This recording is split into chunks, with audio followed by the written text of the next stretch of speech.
Clay man thief. एक गांव में गणेश नाम का एक कुम्हारा रहता था।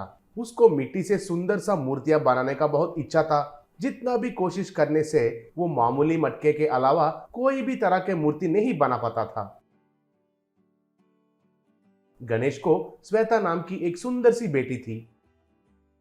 एक दिन गणेश की बीवी उर्मिला गणेश से, सुनिए जी, हमारी बेटी की शादी की उम्र हो गई है। उसकी पढ़ाई भी पूरी हो गई है। उसका शादी करने का कोई विचार है या नहीं? कम से कम कोई लड़का तो देख लो। बोली। तब गणेश, क्यों नहीं है। मैं एक सुंदर सा मूर्ति बनाकर मेरी बेटी का शादी में दहेज में दूंगा। कहा। तब उर्मिला, क्या तुम जब तक मूर्ति नहीं बनाओगे तब तक बेटी का शादी नहीं करोगे? अगर ऐसा है तो बेटी बिना शादी के ही रह जाएगी। बेकार सोच छोड़कर बेटी के लिए अच्छे रिश्ते ढूंढो। बोली। उस दिन से गणेश और दूसरा काम किए बिना सिर्फ मूर्ति तैयार करना शुरू किया। तब उर्मिला गुस्सा होकर, हमारी शादी के दिन से देख रही हूँ, तुम कितना भी कोशिश करो, तुम्हारी बनाई हुई मूर्तियाँ सभी लोग खिलौनों के रूप में इस्तेमाल कर रहे हैं। बोली। तब गणेश, हमारे शादी के लिए मैं एक मूर्ति तैयार करके उल्टा दहेज में देने के लिए सोचा था, मगर मेरी माँ की जबरदस्ती के वजह से जल्दी तुमसे शादी करना पड़ा। अब मेरी बेटी की शादी है, मेरी मर्जी है। मेरा बनाया हुआ मूर्ति को दहेज में देने के बाद ही उसका शादी होगा और इस बात में कोई भी कुछ नहीं बोलेगा। मैं नहीं सुनूंगा। कहा। तब उर्मिला, तुम ऐसे ही खिलौने बनाते रहोगे तो घर कैसे चलेगा? बोली। तब गणेश, वो सब मुझे पता नहीं है। कहा। तब कुछ नहीं कर पाकर उर्मिला मटके बनाकर बेचना शुरू किया।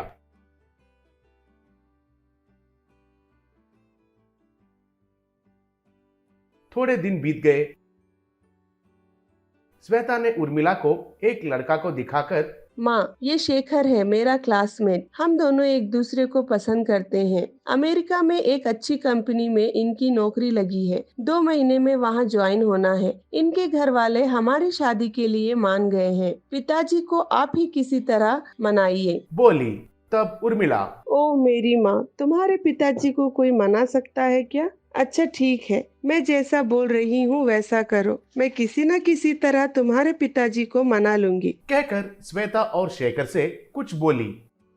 फिर अगले दिन श्वेता ने शेखर को उसके पिताजी के बारे में सब बताकर, श्वेता, तुम्हारे अमेरिका जाने से पहले अगर मेरे पिताजी को मनाना है तो जैसा मेरी माँ ने कहा वैसा करो। पूरे शरीर पर मिट्टी लगाकर मिट्टी के मूर्ति की तरह नाटक करना होगा। माँ कुछ न कुछ करके हमारे शादी के लिए पिताजी को मना लेगी। तब शेखर, प्यार करने के बाद ऐसा मुसीबत तो आते ही है, कहा। फिर अगले दिन शेखर ने अपने पूरे बदन पर मिट्टी लगाकर मिट्टी के मूर्ति जैसा तैयार होकर गणेश के घर गया। जब गणेश घर आकर देखा तो उर्मिला शेखर को रंग लगाते हुए जैसा नाटक कर रही थी। तब गणेश शेखर का मूर्ति को देखकर, अरे वाह, ये मिट्टी का मूर्ति तो कितना सुंदर है। कहाँ से लाई है? कहा। तब उर्मिला, ये कहाँ से क्या जी, ये मैंने ही बनाया है। मैं आपकी पत्नी हूँ, यानी आप में आधी। मैं बनाऊँ या आप, एक ही बात है। मैं जब छोटी सी थी तभी मूर्तियाँ बनाना मेरे पिताजी से सीखा था। एक ऋषि मुनि ने मुझे मूर्तियों में प्राण डालने की शक्ति विद्या सिखाई थी। चाहिए तो देखिए, ये मूर्ति में प्राण है। उसे मैं जो कहूँगी वो वही करेगा। अरे मूर्ति, उल्टा पैर ऊपर करके दिखाओ। बोली। तब शेखर ने जो उसने कहा वैसे ही किया। तब गणेश हैरान हो गया। फिर उर्मिला, अरे मूर्ति, तू दोनों हाथ ऊपर करके नमस्कार करके बता। बोली। तब शेखर ने वैसे ही किया। फिर उर्मिला, अरे मूर्ति, इस बार इनको डांस करके दिखा।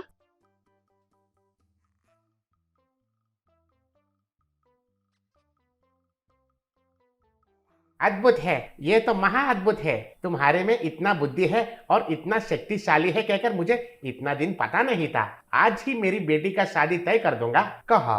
तब उर्मिला, सच में ये आप बोल रहे हो? अपने बात पर ही रहना, रिश्ता पहले से ही तैयार है। कहकर श्वेता ने जो भी कहा वो सब बताई। तब गणेश, तो फिर और क्या है, कल ही उन लोगों को रिश्ता के लिए आने के लिए कहो। कहा।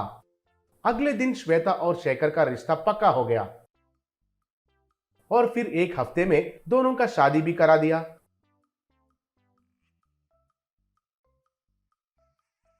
शादी होने के बाद गणेश उर्मिला से, उर्मिला, तुमने तैयार किया हुआ मूर्ति कहाँ है? शादी में सबके सामने उसे बेटी को दहेज में देना था ना, भूल गया? कहाँ है? पूछा।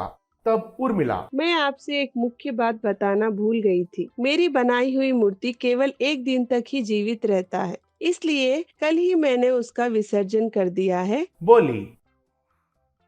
ये सुनकर गणेश चक्कर आकर गिर गया।